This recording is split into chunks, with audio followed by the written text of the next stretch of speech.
Hello, everybody. Welcome back to Battle Ready. Thank you for joining us this evening.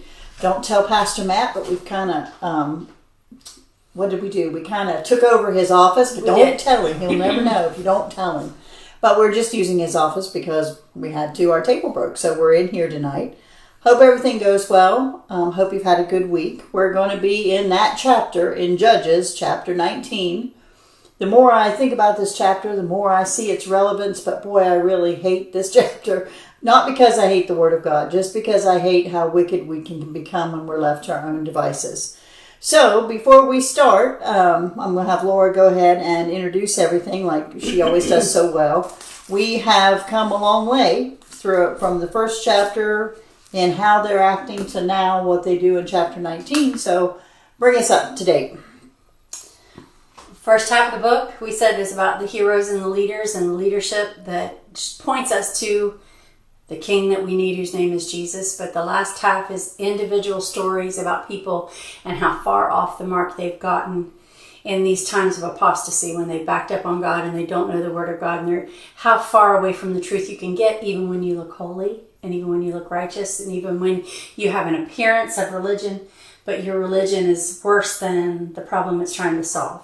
And in this chapter, before we even begin this chapter, when we see this, God has to open our eyes to something that we don't want to look at. But you started with how wicked this chapter it is, and I feel you, because it's it's a terrible account of what happens to this young lady in this chapter. But I was thinking on the way here, like comparing our generation to theirs. Mm-hmm. Okay?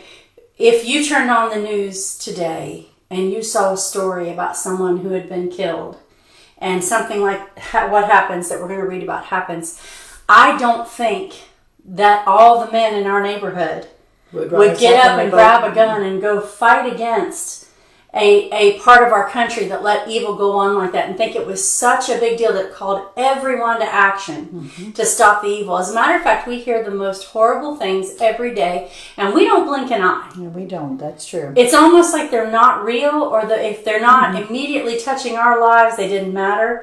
But the people that hear about what happened in this chapter go, we can't possibly let this go on in our nation.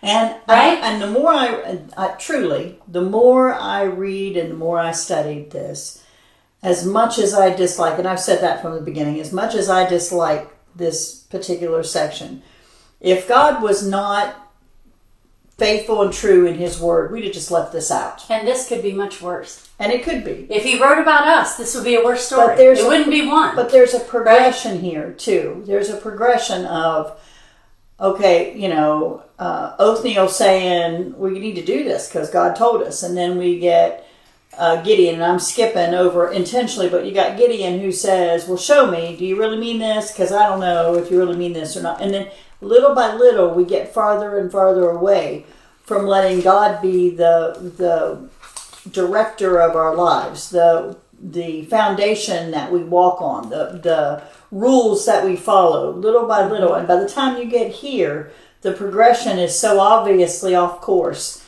that it's mind-blowing to me that this story is here. There was something I read in my daily Bible reading, and I'm going to not be able to find it, but what you said made me think of it. It's when God comes to Moses. It's in the book of Numbers somewhere, and He comes to Moses and He says, I need you to go up on top of this mountain. When you go on top of this mountain, you're going to die.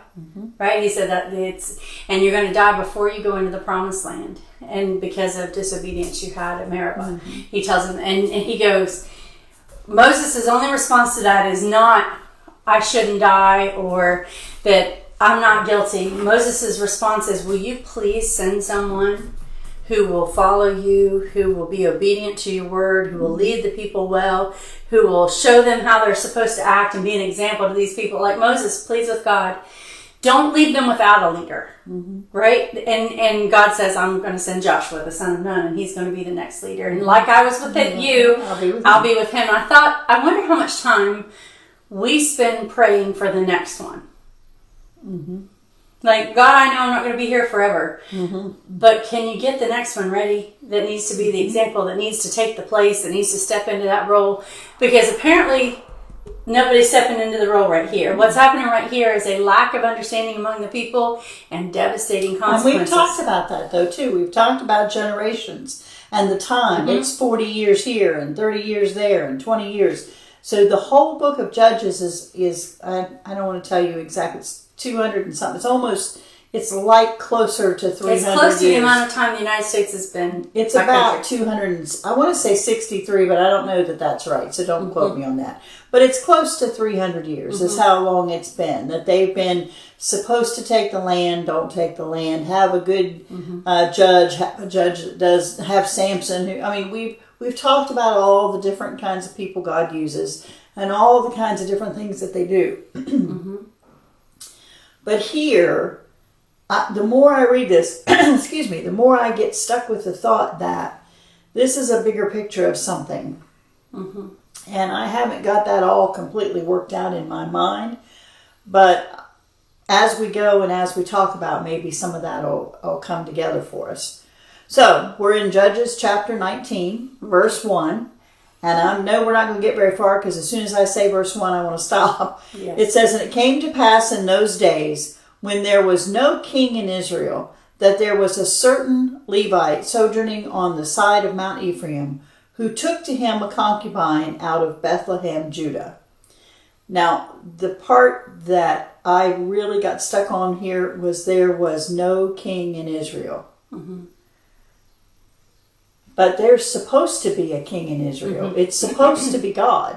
He's the one who's... there's going to be a physical king over here later, but there's no king there now. There's no obvious ruler there now, but it's supposed to be God that is their king. But there is none, and that starts off with this. And then it says a Levite. So here's another Levite. I don't know that it's the same Levite. I've read commentaries where some think it is, and some think it just says Levites. I don't know. I don't think it's the same one. What's he doing just wandering around? Why isn't he where he's supposed to be doing what he's supposed to be doing? And then he takes himself a concubine, and I looked that up on purpose today because I thought, a lot of them do that second wife thing. He can do that. He's permissively allowed to do that. It's something God speaks against all the time, but they can do that. Why? And she's not a wife. And, No, and the she's reason I'm going to say that is because what it's a picture of. Yes, that's what I think. She should be his wife. That's what I think. But too. she's not his wife. She is not. A concubine is for sexual relationship. It's for having children, and it shows. What I read today was it's a status symbol of your wealth, which is the opposite of what God instructed the Levites to be about. He said, "Your inheritance, your blessing. What you get from me is not wealth. And what you get from me is me." But now I did read today that they could be considered legally. They are legally allowed to do it without being stoned to death for adultery. Yeah, yes. But this is never God's idea. And no, it is not. And the fact that they're doing it this time to say, if I have concubines, remember Solomon's one we always think of, 700 wives and 300 concubines. It was a sign of his abundant wealth to be able to provide for this massive family. Because that was the key. Which is not what the Levites are supposed to be about. The women didn't have to become prostitutes. They could be a second sub-wife. Okay, but here's not the thing. Because of this God, is the symbolic not because part of of God, but because that's what they allow. This is the symbolic part of it. Their children don't inherit. At all. Right? So what you've done is you've taken a step away from covenant to have the benefit, right? Without the responsibility. Which, when I started going through this, my thought was, and forgive me because it's going to go way over here too deep and we'll have to come back, but that's exactly what happens to the mysterious harlot in Revelation. The kings killed her, the same story. We now have God. They're supposed to be his bride, his wife. But they've stepped away from And now they've got their own situation. Well, and apostasy, an apostate. She's not the evil in this story, though. She is not the evil. She is not. And but she gets treated the same way. In this story, okay, what would be his children's inheritance as a Levite? Their inheritance, according to the law, is God himself.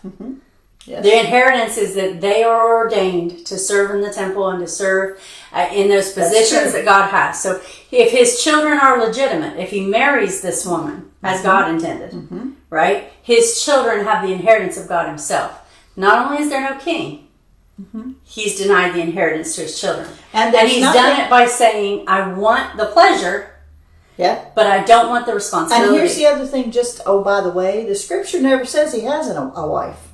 I know. I'm not saying. And I'm not saying, but we assume that. We assume that because they call her a concubine that he must have a... No. Don't say that. Sounds like he just...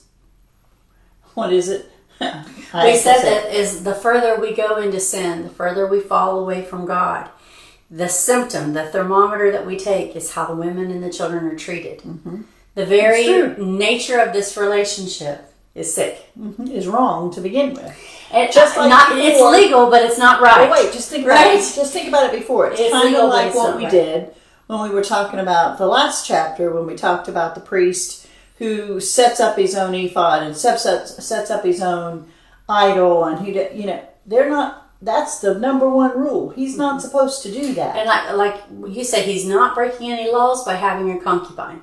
But this is not following the heart of God to have a concubine. No. And he's denying any children that are born the inheritance that's so sacred and so important. And I think later on we're going to see the true character of this Levite as we go, which is similar to other things we've discussed. And maybe, so I guess one thing too is to remember that this story, this place, this story, this event, this account, this what happens here, prophets later on will remind them, y'all did this. Remember when this happened? I said he's the one that's wrong, but you are right. He's not the only one. She is too, because you're going to find out her character as well. Yes. Who he's joined to also has There's a lot of all this. There's a lot of it. So here's what happens. So what we're kind of saying, sum that up a minute. There is no king because they basically forgot all about God. You don't even hear them ask about God. I don't think they forgot about the next God chapter. Because when you get, it might be in the next chapter, but there are still things they say, I can't do that. That's against the law. Yeah, but it's not till the next chapter. In the next chapter. And I hope we get to that. There's still some things that they do that are like the ritual. But the relationship, the heart, the relationship with God is not there. And I want to say this too, just because I thought it was cute. As much as I've whined about this chapter from the beginning of Judges, I also read today that some of the very astute commentators won't even write about this because it's so horrific in their eyes that they just can't. I find that troubling. But how horrific we live. And that's exactly what I said. No, wait a minute. You can't just ignore it. You got to go. You got to do something with it. What are you in our do county? When I was in 6th grade, my very best friend in grade school, was kidnapped and murdered. Not bringing all that up. Just they came to look to see at our house before they found her. They've been brutally murdered and attacked. And we were like, well, we can't talk about this. It's so awful. It's awful. No matter continually where we live right now. Do you know what I mean? This is what human beings will do to other human beings. I thought about this too. I can't remember exactly I think it was in just across the river from us. There just recently was somebody who did the same thing and put them in garbage bags. So all we're saying is it's not uncommon. We're going to blanch at this because it's in Scripture, as if we've never heard of such a thing. But we hear this is where we live. This is down home.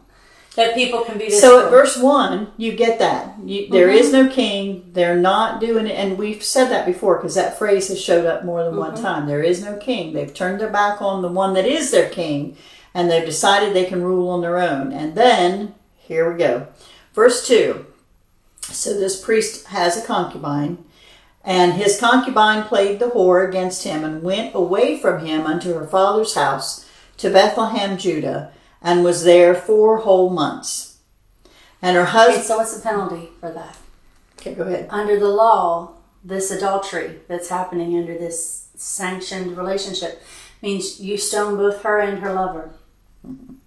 This is a different time, and it's under the law, it's not under grace, and this is at 4 months doing this. Not one time, 4 months of doing this. The response of the Levite, even if he doesn't want to go through with the death penalty... should at least be to say, okay, this is wrong and I want away from it. But instead of this was wrong and I want away from it, He goes after her. Going after her is one thing. He and this woman's father-in-law party and hang out as if it's no big deal at all. And here we go. This sin is nothing. And he, of all people, of all tribes, should know how big a deal it is to be unfaithful. Why is that important? Because that's where the nation is.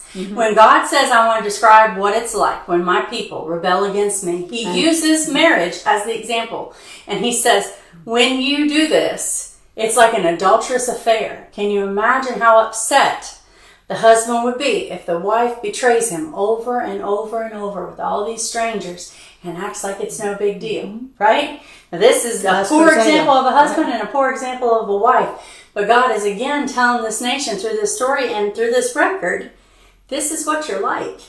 You're not faithful at all, and you're not even ashamed of it. So when you're abhorred, you're not ashamed of this. You should be abhorred at your own sin.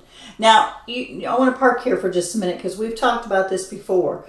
But and people have said it and people dismiss it, but usually, the temperature of the nation is how they treat their women. Where's the family unit? You talked about that one time in Sunday school. Go into that again. Why is this picture of a family unit? Because some people say, well, you know what? I don't want to lose my income. I don't want to do this. I don't want to do that. I don't want to get married. Why? Why is that picture of marriage so important? I'm not sure what we're going for, but I do say that God created the marriage in this relationship as that first example of what our relationship with Him is like. Something we can get our hands on and understand and deal with.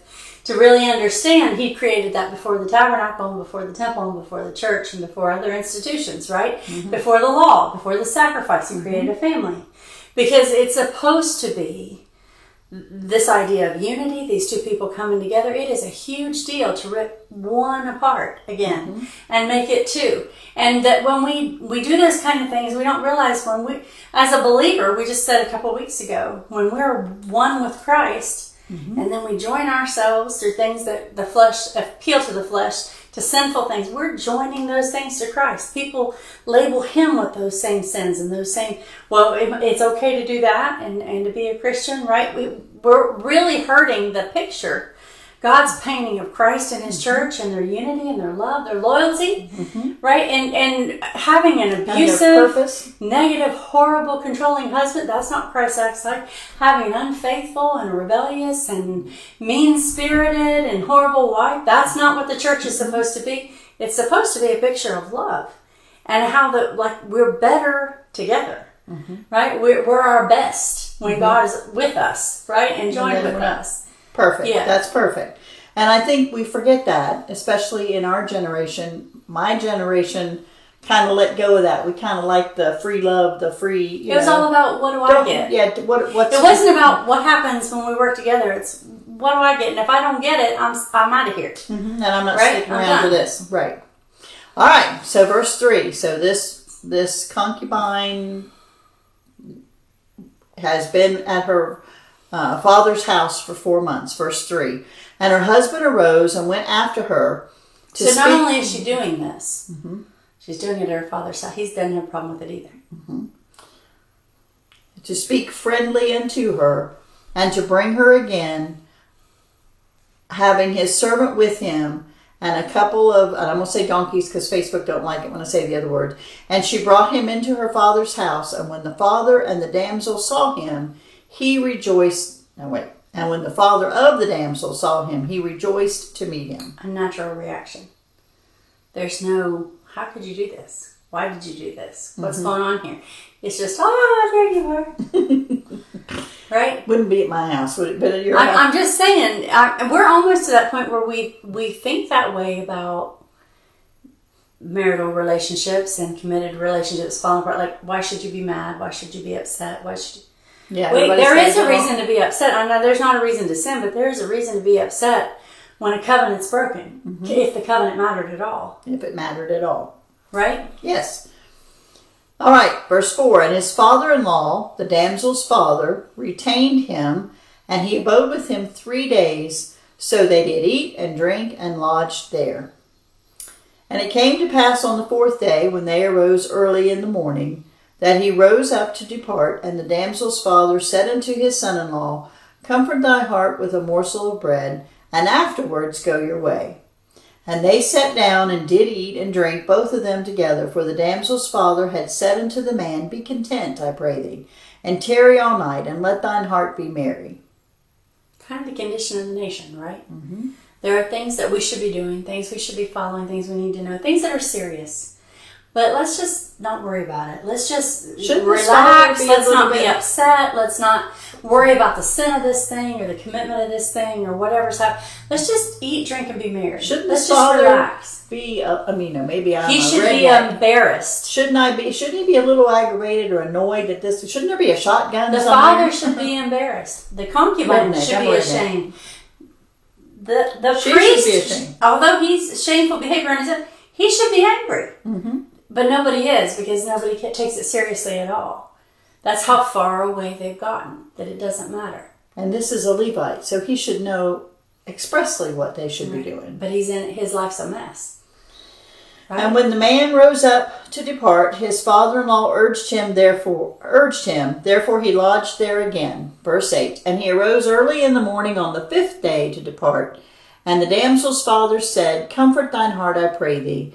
And they tarried until afternoon, and they did eat, both of them. Who's that remind you of? We haven't got to that story yet, but who's that remind you of? Remind you of Laban. Remember when Jacob's trying to get away? You don't want to go today. I didn't think of that. I thought of the man much later on. I think it's with Elisha. No, it's with the first king Jeroboam, who goes to give the message. God says, "Don't tarry." Mm-hmm. Don't. Right, and he meets the lion in the way. But it's like you've got a job to do. Stop Don't at wait anybody's and house. stop. Don't go to anybody's house. That's what made me think when he's like, "No, hang out a little bit longer." Yeah. Like, But see, Jacob can't get on with what he's supposed to do. wonder what the Levite was supposed to be doing. Obviously something. Right, but he's 5 days here, right? Mm-hmm. Not worried about it. And having a good time. So how much does he value that concubine, that relationship? We already see, and I don't mean to belabor that, but all that is instead of loving a human being, that's marriage, supposed to be, we're using a human being. Mm-hmm. Right? She's not a person, she's an object. She's a possession that got lost and he had to go get her, like you'd go get a cow that ran away or you'd go get a donkey that ran away. She's not a person. You know what I mean? And then that's where we are in a relationship, and then the whole thing is to teach relationship. Mm-hmm. Right? And what we have is... We are so bad at relationships. We're using people. Mm-hmm. Verse 9, And when the man rose up to depart, he and his concubine and his servant, his father-in-law, the damsel's father, said unto him, Behold, now the day draweth toward evening. I pray you tarry all night. Behold, the day groweth to an end. Lodge here, and thine heart may be merry, and tomorrow get ye early on your way, that thou mayest go home. Verse 10, But the man would not tarry that night, but he rose up and departed, and came over against Jebus, which is Jerusalem, and there were with him 2 donkeys saddled. His concubine also was with him. So these Jebusites, they won't be conquered until King David comes on the throne. Mm-hmm. So even after Samuel and after Saul and clear after David's running away all those years, he'll conquer the Jebusites that live in Jerusalem, and he'll build the capital city there. So what does that mean this is? This is a place where when Joshua sent them into the land, they failed to do what God commanded them to do. They stopped short of what they were supposed to complete. That's true. And that's why this city is sitting here. Now I want you to take note of how he will not stay there. Mm-hmm. And that's the part I wanted to get to. He won't stay there because he's a Levite. Mm-hmm. Because these are foreigners. Mm-hmm. These foreigners are dirty. Mm-hmm. They're unclean. And I can't stay among them. So there's still this idea in his head of righteousness, of following the law. Mm-hmm. There are the rituals of the law. But there's not the God of the law. There's not the purpose of the law is to show you the goodness of God and the holiness of God and the sinfulness of man, our dependence on him, right? So he's got this idea that, I'm too good to sleep here with the Jebusites. Mm-hmm. But it's okay to spend 5 days celebrating the sin of this relationship and not being upset about that at all. And isn't that just the way So we are? the My sin corruption isn't in as bad as him your sin. is nothing. But the corruption of these Jebusites, I can't touch them. So let's read that, because that's 11 and 12. And when they were by Jebus, which is the Jebusite place, it's Jerusalem before it's turned into Jerusalem. Yeah.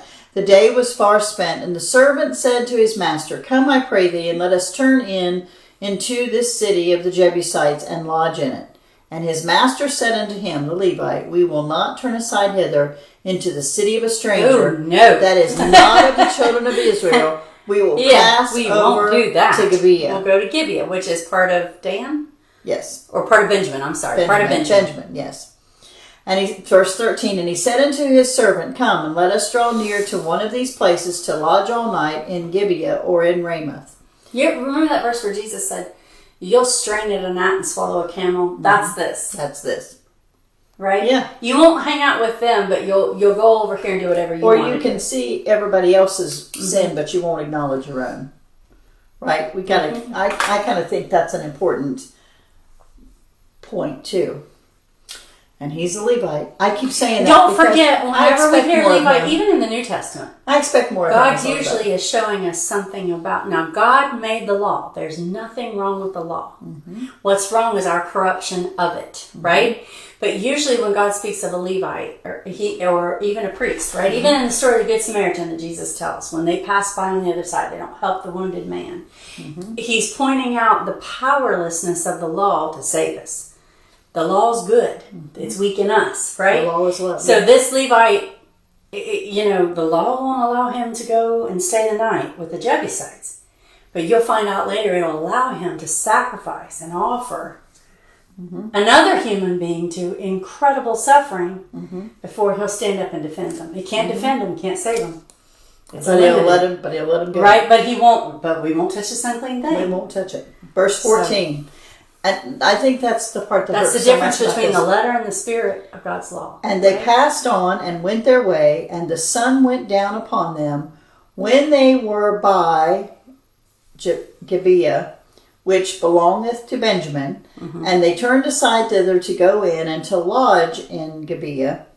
And when he went in, he sat him down in the street of the city, for there was no man that took them into his house to lodging, which They should. they should have done that. Right? They are that's under the law. 'Cause They're that's supposed to their provide brother, for him. Right? right? That's their family. And they're supposed to be hospitable. They're supposed to take care of him. Supposed to take care of strangers. They're Right. supposed to feed them Of and their keep them. countrymen. Yeah. And behold, there came an old man from his work out of the field at even, which was also of Mount Ephraim, and he sojourned in Gibeah. But the men of the place were Benjaminite.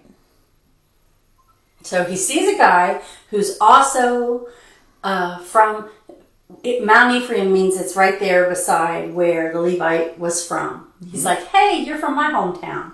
Won't you come stay at my house, this old man says.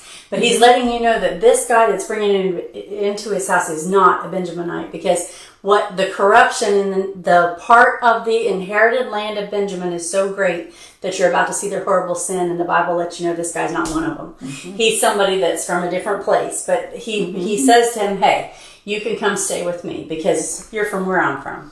Verse Right? 17, Your exactly hometown what boy. it says. And when he had lifted up his eyes, he saw a wayfaring man in the street of the city, and the old man said, Whither goest thou, and whence comest thou? And he said unto him, this is the Levite, We are passing from Bethlehem, Judah, toward the side of Mount Ephraim, from thence am I. And I went to Bethlehem, Judah, but I am now going to the house of the Lord, and there is no man that receiveth me to house. Verse 19, Yet there is both straw and provender for our donkeys, and there is bread and wine also for me, and for thy handmaid, and for thy young man which is with thy servants. There is no want of anything.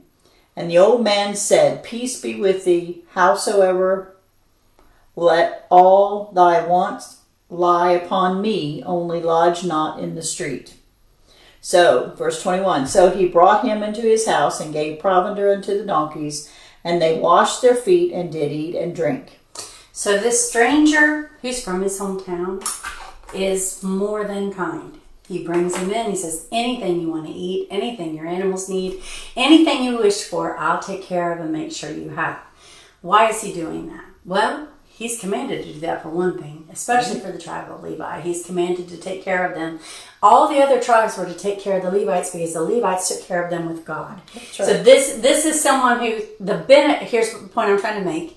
There's a benefit to that Levite that is in his inheritance. Mm-hmm. Always to be his inheritance. Even if he's wrong, even if he's done wrong, even if he's not perfect. Because of who his fathers are, mm-hmm. and there's a benefit and a blessing mm-hmm. that should come to him because of who he is. Mm-hmm. Right? Mm-hmm. And he's receiving that. And he's receiving the good of that. Right? Mm-hmm. But let's see if he also takes the responsibility of that. So verse 22. Now as they were making their hearts merry, behold, the men of the city, certain sons of Belial, beset the house round about. That's a bad word in the Bible. Whenever it says sons of Belial, that is a way of saying these are no account, good for nothing, sucking dogs. These are horrible people right here. That's a slang way in the Bible of saying not just that they don't worship God, but that they are low down. So while they're in his house and he's receiving the benefit of his position, the house surrounded by these low, mean, horrible criminals mm-hmm. outside of the house. Beset the house round about and beat at the door and spake to the master of the house, the old man, saying, Bring forth the man that came unto thine house, that we may know him. First of all, they're asking... Let's just be very clear. Wait. Where have we heard that before? Yeah, Sodom and Gomorrah. Where do you hear that? You heard that at Sodom and Gomorrah, right? Mm-hmm. When the angels come in to see Lot, and he says the same thing. Such corruption. And he is talking about that. Blatant sin that they're pounding on the door, threatening to rape the men inside the house. Mm-hmm. That's what's happening in this story. So I just want you to get that.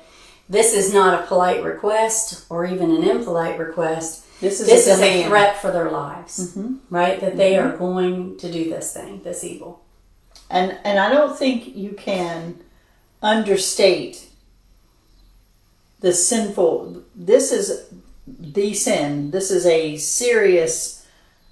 Send them out here so we may know them. In Scripture, when it says "may know them," it's talking about that sexual relationship. Right.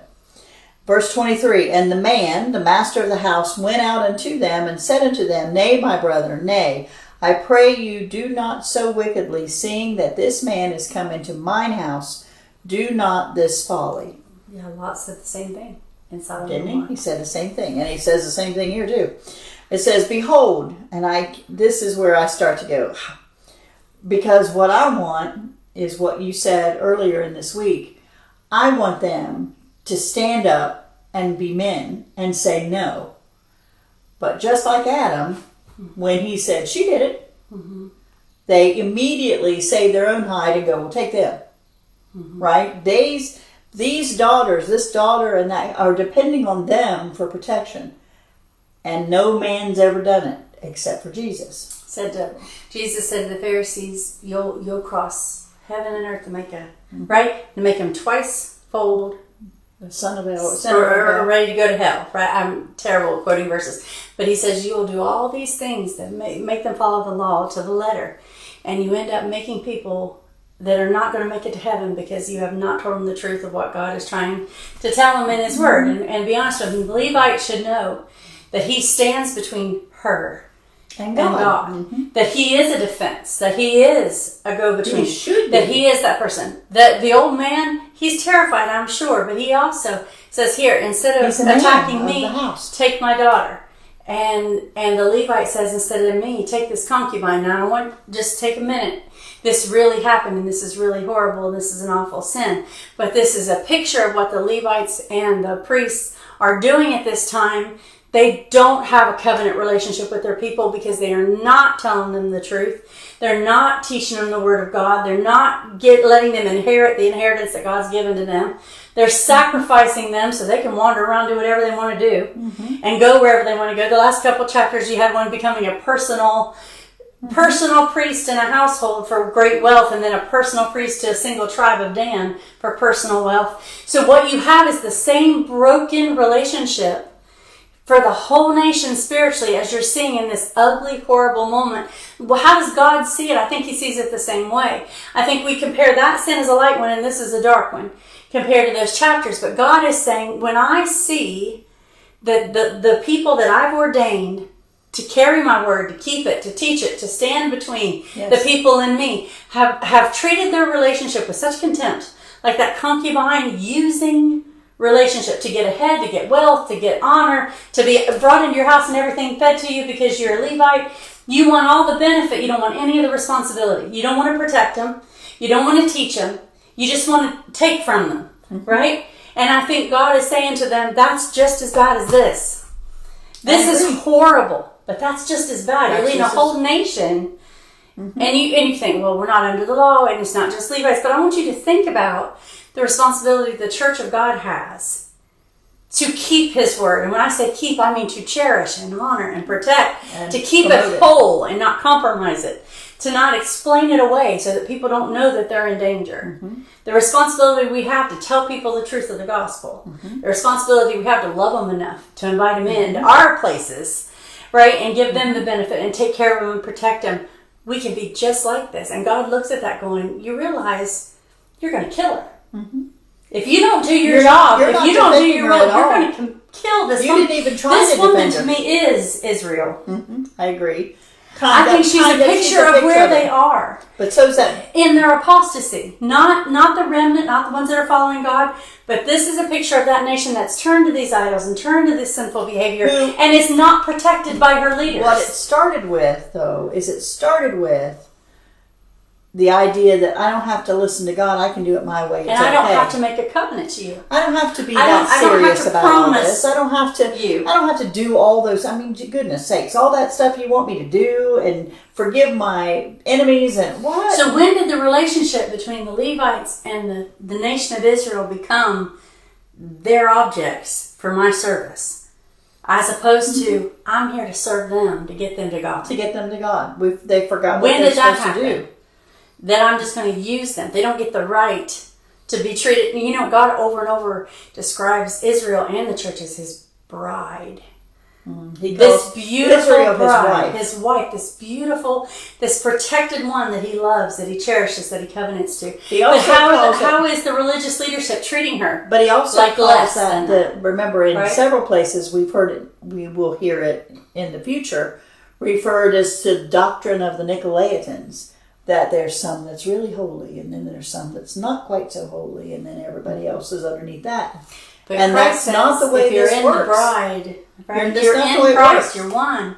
Well, you're cherished. You've got a purpose and David, in the body. and I know right. we said this on Sunday, I think, but David wrote a psalm about that and said, "Stop trusting men." Because they're going to die, they're going to change, they're going to socially do something different. They're not going to stick to the things you think. We always think they're going to. We climb that social ladder thinking we're going to get someplace because of who we know or what we know. And if you're doing that with men, in a moment's notice, that can all crumble and fall. Someone will die. Someone will get fired. Someone will lose all their money. You'll find some secret, some scandal. You're not supposed to trust that. You're supposed to trust God. What makes I want me you to say sad that not right only here, is there's two girls here. There is.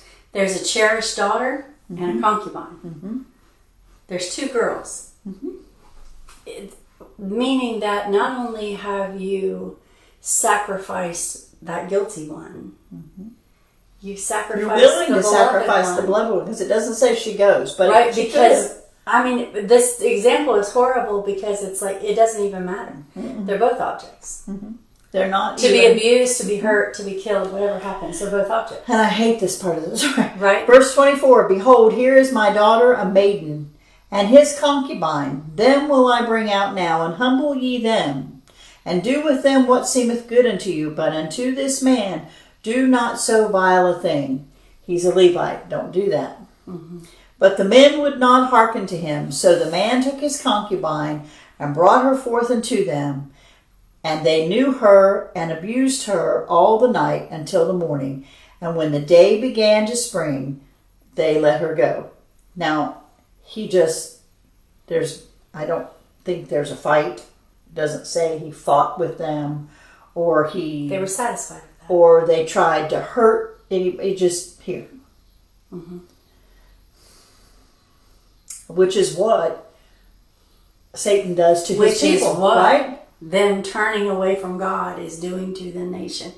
It is, but it's also what I'm Satan does allowing to us. Satan to rule and reign and have havoc. Think about what's coming. Okay, think about what's coming with captivity later on, with being separate, the northern kingdom and the Assyrians being scattered to the wind, and the southern kingdom back to Babylon to be in slavery to the Babylonians. Think about how they can do with them whatever they like, because we failed to stay the course, to be the Levite, to do the leader in the first half of the book, the Levites in this half of the book. We failed to do what God would have us to do, to stay faithful to God, to let our people be protected by the grace of God and the presence of God. We've refused our king. We've refused his law. We've refused our way. And now what happens to the people? When they have let down on what they're supposed to do, the people suffer unimaginably. And not just guilty people. We're all guilty people in some sense, but the maiden too. The one that's suffering here, that maiden, a virgin daughter of this man, this protected, she's also sacrificed to this evil. People suffered in those times of captivity who didn't do anything wrong. I don't know that The Bible she tells goes, us that. She does go. But the The concubine's dead. I know he offers both. But he offered both. But I don't know that. Both. I think they just said, "This is the lesser of the two. Take her." That's kind of the way I Behold, took here it. is my daughter, a maiden, and his concubine.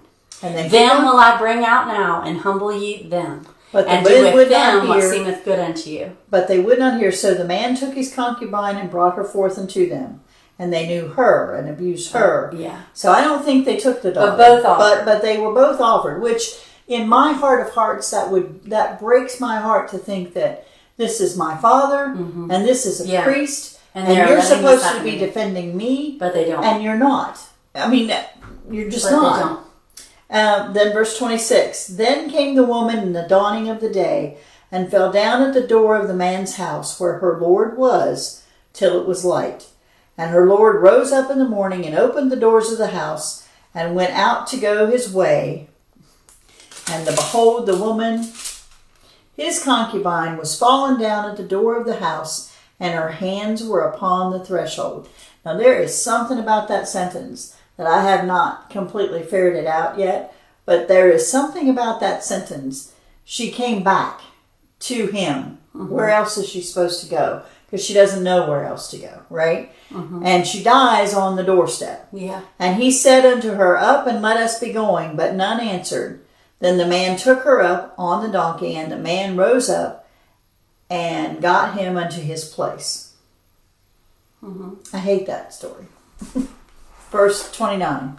And when he was come into his house, I hate this part of the story too, he took a knife and laid hold on his concubine and divided her, together with her bones, into 12 pieces, and sent her into all the coasts of Israel.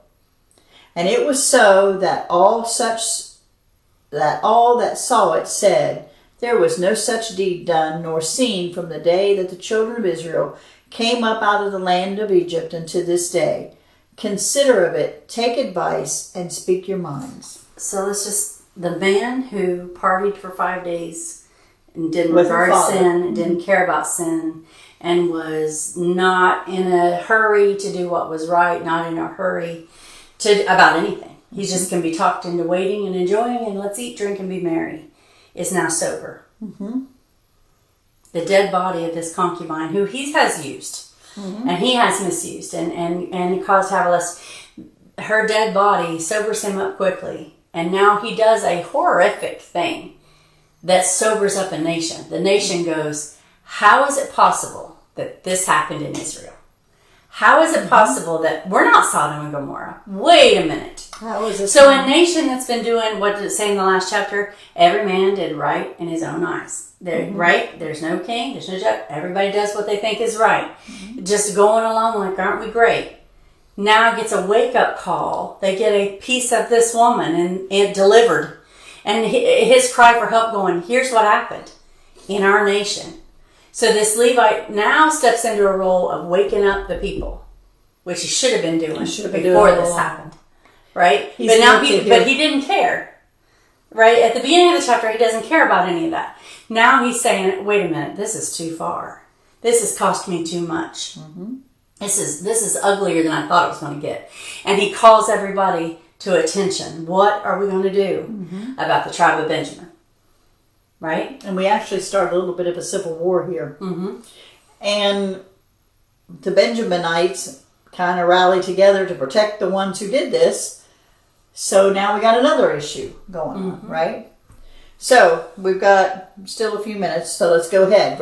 Chapter 20. Then all the children of Israel went out, and the congregation was gathered together as one man from Dan unto Beersheba, with the land of Gilead and I started this by saying, have you seen anything on the news lately that made you get up out of your house and go do something? They were so struck by this that they gathered together and say, we've got to put an end to this, and now. This sin should not be here. And don't forget what I said earlier. In Hosea, he mentions this place, this incident twice. It's like, here is the start of, don't forget. This is where. Do you realize you did this? Don't forget you did this, because nobody else is going to forget. God's not going to forget this happened. Right. Verse 2, and the chief of all the people, even all of the tribes of Israel, presented themselves in the assembly of the people of God, 400,000 footmen that drew sword. A lot of people. Mm-hmm. Now, verse 3, the children of Benjamin heard that the children of Israel were gone up to Mizpah. Then said the children of Israel, tell us, how was this wickedness? They don't even know. How did this happen? How was this wrong? They gave him this woman. They put her out. She's just a concubine. Why does it matter? What are you blaming? She played the harlot. Right? Right. So it's okay. No, it's not okay. It's not okay. Right? And the Levite, verse 4, and the Levite, the husband of the woman that was slain, answered and said, I came unto Gibeah that belongeth to Benjamin, I and my concubine to lodge. And the men of Gibeah rose against me, and beset the house round about upon me by night, and thought to have slain me, and my concubine have they forced that she is dead. And I took my concubine, and cut her in pieces, and sent her throughout all the country of the inheritance of Israel, for they have committed lewdness and folly in Israel. Behold, ye are all children of Israel. Give here your advice and counsel. What are we going to do about this? Right? And so Israel comes together and says, what are we going to do about this? How far have we come? Have you ever had a wake-up call in your lifetime where you realized, you didn't even realize you were drifting, and then all of a sudden something happens, you think, I can't believe how far away I am from where I'm supposed to be. I think the nation gets a wake-up call here and goes, wait. Mm-hmm. Right? Even though remember Joshua, this is generations remember before, Gideon, remember Moses, remember the right? law. Wait, how far away are we that this is happening? This is a wake-up call. For a lot of people, 9/11 was a wake-up call. Mm-hmm. Wait, how far have we gone away from God? Where's our protection? Why are these things... You know what I mean? Different things like that happen and you go, what? But here's how the did that thing. happen But here? here's the thing. Even until here, nobody has said, what are we going to do, God? What should I do? Remember in Lot's story... Because the Levite thinks he already knows. But remember in Lot's story, angels showed up and prevented. Found the righteous men. Mm-hmm. And prevented. One. Still, but they prevented, right? And nobody to this point has said, wait a minute, wonder what God thinks about all this. But he's saying it now. He's saying it, but they don't answer him about it till still longer away. Mm-hmm. So give your advice. So what advice do you give when you're sitting there in your Israel? And you've left it go. So, and now this has happened. We'll go down to 13 and then we'll stop and come back to the battle. But I want to get down to what they decide to do and Benjamin's response to and that. Verse 8. And all the people arose as one man, saying, we will not any of us go to his tent, neither will we any of us turn into his house. But now this shall be the thing which we will do to Gibeah. We will go up by lot against it. I thought that was mighty fair of them. So what do they say? They say, okay, listen, none of us are going to go on with our everyday life until this is settled. Mm-hmm. But they don't say 11 tribes versus one. Mm-hmm. They say we're going to draw lots, which is like we're put everybody's name in the pot, basically, and we're going to draw out by tribe because it's not fair for all of us to fight them at once. And when they draw it out, Judah is drawn as the leader, which Judah is the leader, and that's what's getting ready to happen. Verse 10, and we will take 10 men of 100 throughout all of the tribes of Israel, and 100 of the 1,000, and 1,000 out of 10,000 to fetch food for the people, that they may do when they come to Gibeah get all the supplies for them, according to all the folly that they have wrought in Israel. So all the men of Israel were gathered against the city, knit together as one man. And the tribes of Israel sent men throughout all the tribe of Benjamin, saying, What wickedness is this that is done among you? Now therefore deliver us the men, the children of Belial, which are in Gibeah, that we may put them to death, and put away evil from Israel. But the children of Benjamin would not hearken to the voice of their brethren, the children of Israel. Yeah, when we come back, we'll talk about how they draw Judah's lot, and they do all those things. But first of all, I also think it's awfully generous when they get in this council that they say, we're going to warn everybody. All you have to do to not go to war is to send the men out who did this.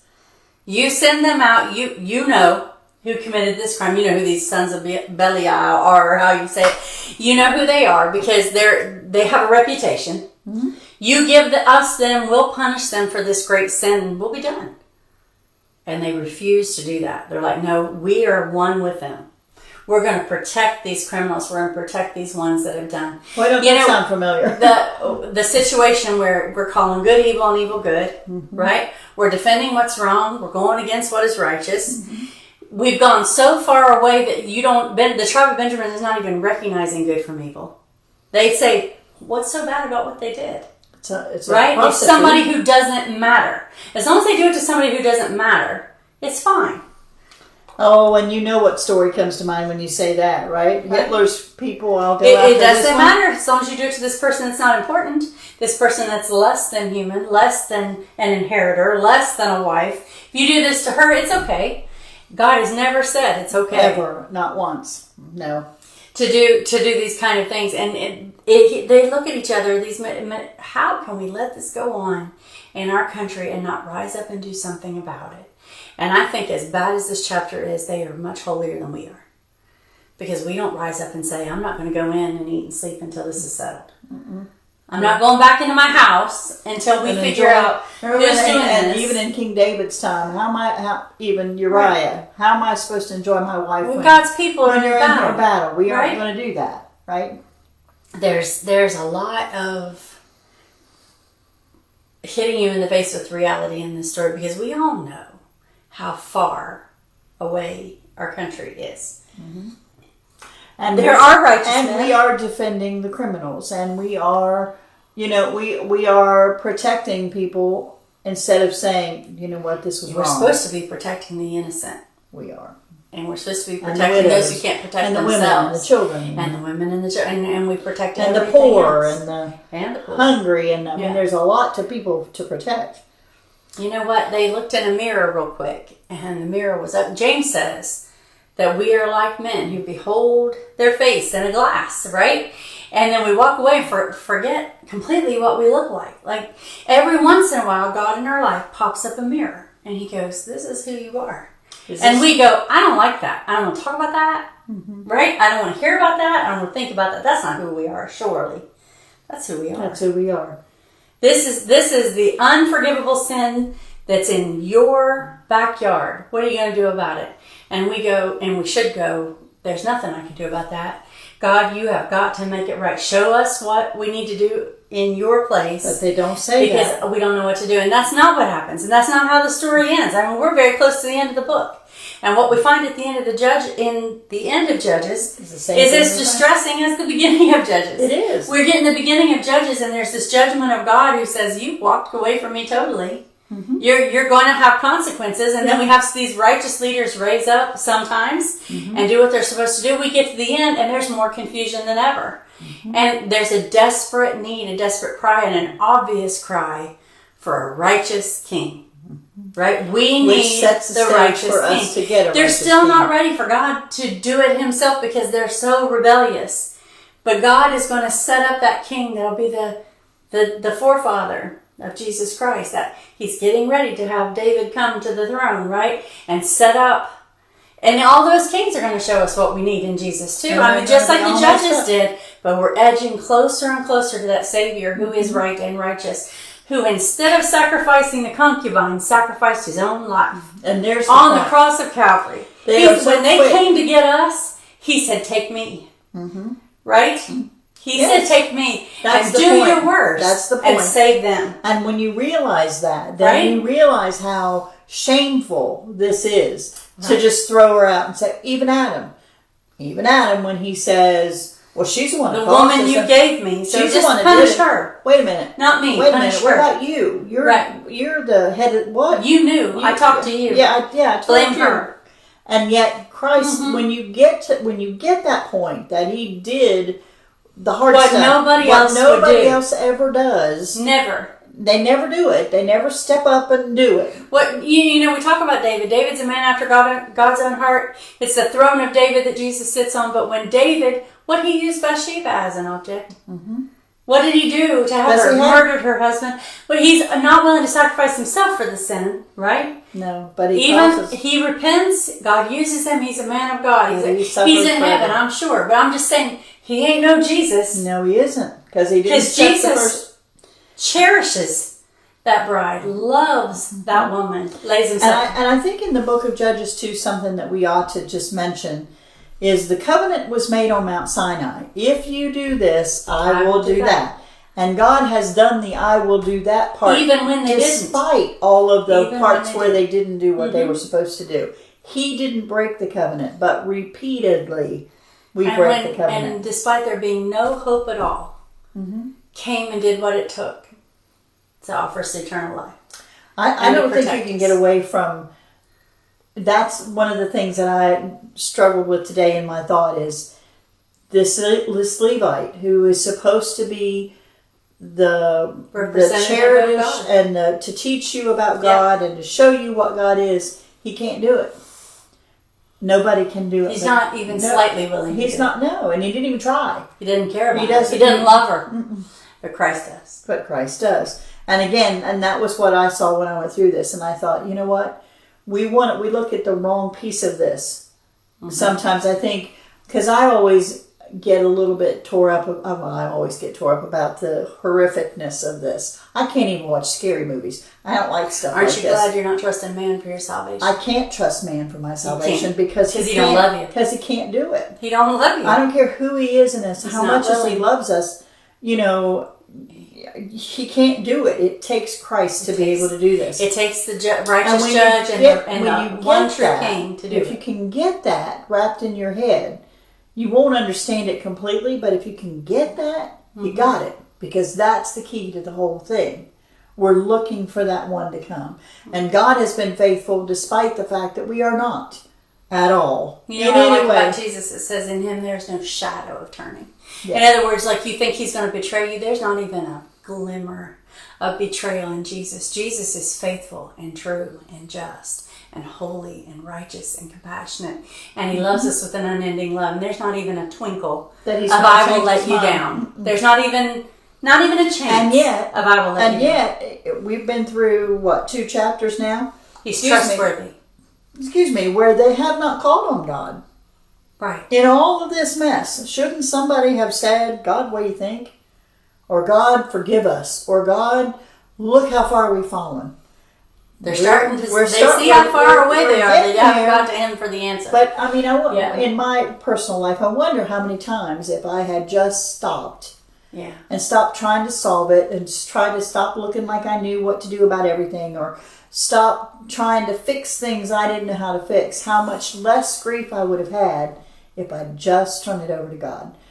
He's trustworthy. And do everything I'm supposed to do, but let him lead in that piece. Mm-hmm. To me, this is a big chapter and it's hard to read. But you can't not read it and you can't not look at it because the points that need to be made are made through this. Mm-hmm. Right? it's horrific, but if the horrificness stops you from getting the point, then that didn't help you at all. Right? All right, so we're running out of time. We're over just a little bit. We will start. Anybody who wants to help me remember, we're going to start at verse 14 of chapter 20 next Did you mark time. it in your Bible? Yes, I did. Okay. I marked it so we won't forget. Good. So pray for us. Pray for the church. Pray for all the churches out there. We're going to keep you in our prayers too, because we need to start standing up, taking some responsibility, and standing on the truth of God. Thank you for joining us. Keep your Bibles out. Stay battle ready.